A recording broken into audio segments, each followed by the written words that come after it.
臣妾给太后请安。起来吧，坐吧。你们都下去吧。是。明日天一亮，行过礼，你就该叫哀家皇额娘了吧？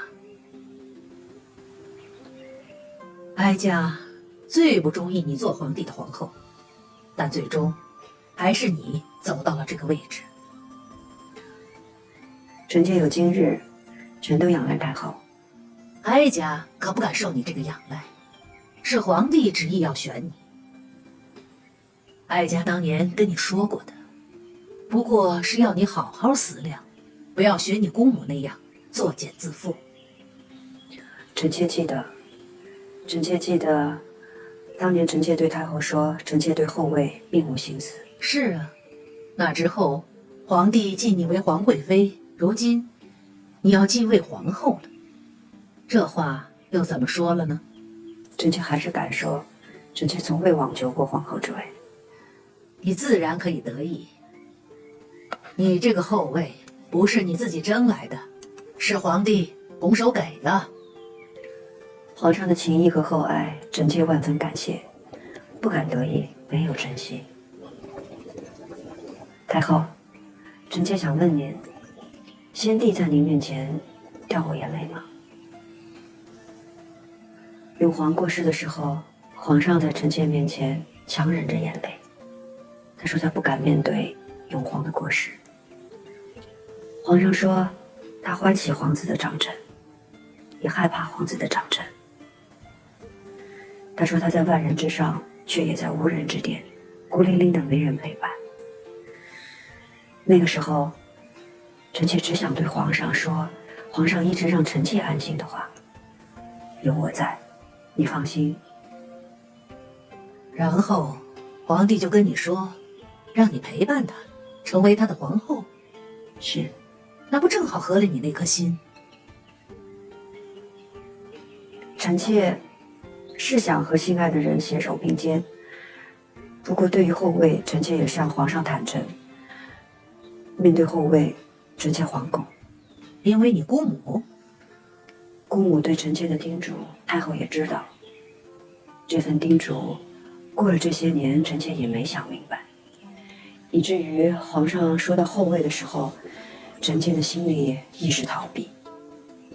也是皇上的一句话，让臣妾猛然惊醒。这些年，或许是因为姑母的叮嘱，臣妾受困于皇后的身份、中宫的位分。只是这些，都不是臣妾在意的、想要的。臣妾真正在意的、想要的，只有皇上的情分。皇帝说的那句话是什么？皇上说他是皇上，也是人父，他希望陪在他身侧的是皇后，也是妻子。太后，臣妾心中所想并非后位，而是皇上的妻子。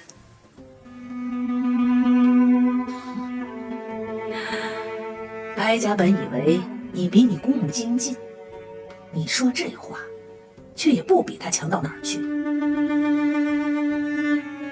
皇帝是天子，身在万人之上，无人之巅，他们永远都不可能真正成为一个女人的夫君，便是皇后，也只是他们身边的臣子、奴才。太后，难道您从来就没想过要当先帝的正妻吗？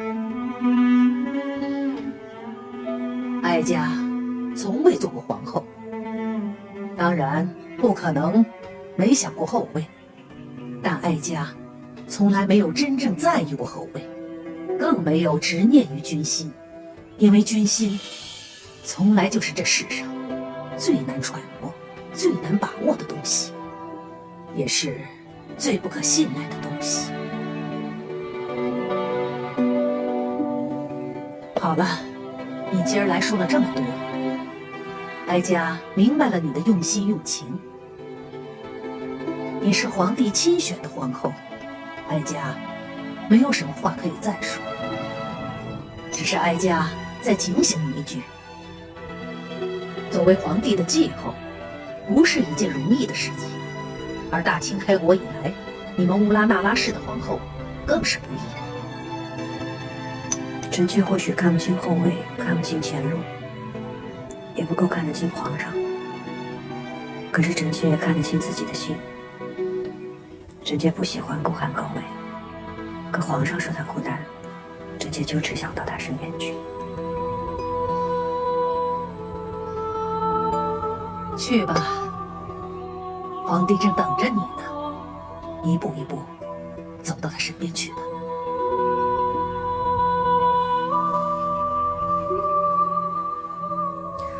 臣妾多谢太后。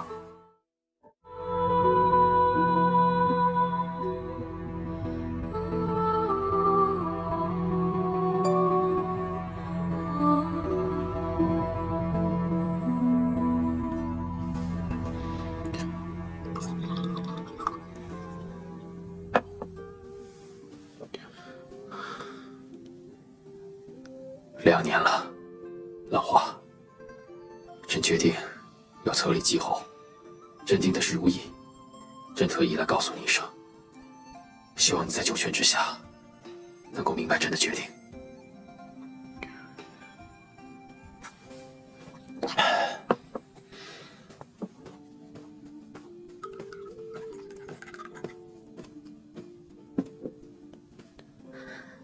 皇阿玛，景色，你回来了。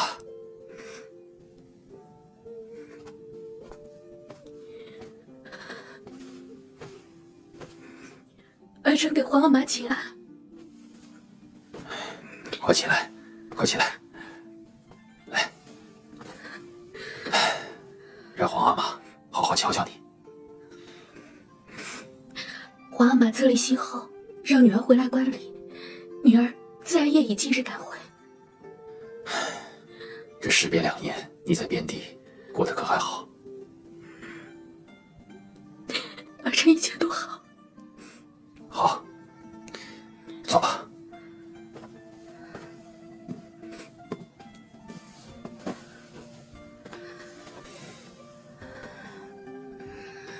皇阿玛，听说额娘临终时举荐的皇后，并不是贤娘娘。或许在你额娘的心里，如意并不是最合适的人选，可是朕觉得合适。儿臣听额娘说过，贤娘娘是皇阿玛一早就倾心的人。可是贤娘娘没有家室，没有儿女，只怕其他娘娘们都会不服。正是因为没有家室儿女，才不用像你额娘一样，为了家族还有儿女筹谋，而费尽了心血。皇阿玛心意已决，儿臣也不能多说什么。只是听说，皇阿玛让舅舅做册后的册封正使。是，你舅舅在，可以增添如意册后的荣光。可舅舅是额娘的亲弟弟，怎可做继后的册封使？他是臣子，这是他应该做的。什么可为，什么不可为，你舅舅的心里自然清楚。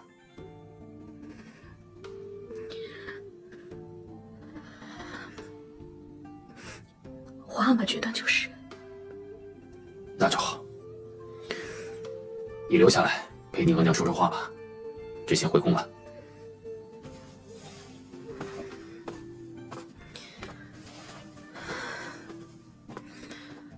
恭送皇阿玛。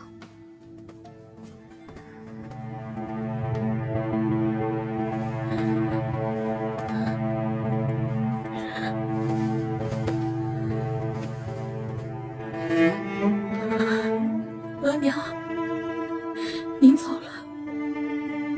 皇阿玛终于要立乌拉那拉氏为继后了。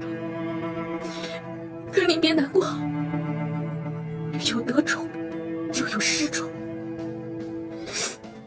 额娘您有儿有女有家室，却仍有伤心之事，女儿就忍着，等着，等乌拉那拉氏伤心绝望的那一天。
你终于走到这一天了。主穿着皇后的朝服，真好看。姐姐，我真想这样一直陪着你，只可惜我和索西还要去预备观礼，不能送你出门了。你们都去预备吧，放心吧，我会一步一步好好走到皇上身边的。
布阵中宫，虚悬已久。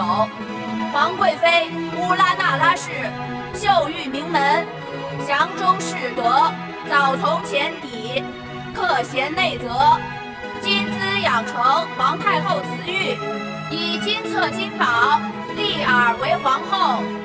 今哉，受册。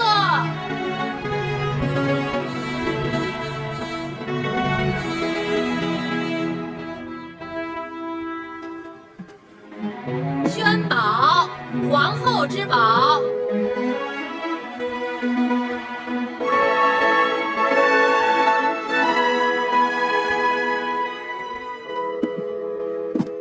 臣妾叩谢皇上隆恩。行六肃三跪三拜礼。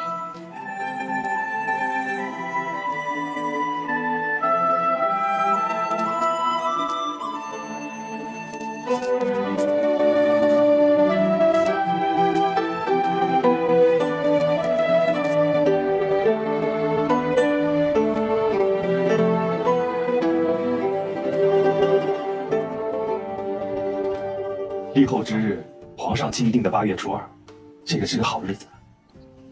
本宫加入前邸的时候，也是8月初2。请皇后娘娘至太和殿。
臣妾乌拉那拉氏受恩于君，令主中宫，必恪尽厥职，端理后宫。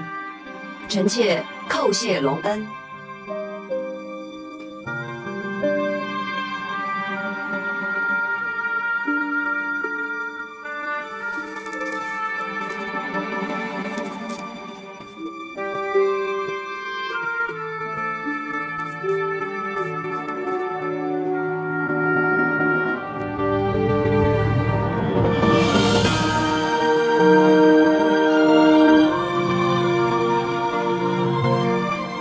皇上皇后凤凰于飞，和鸣铿锵，白首之喜，百年河心。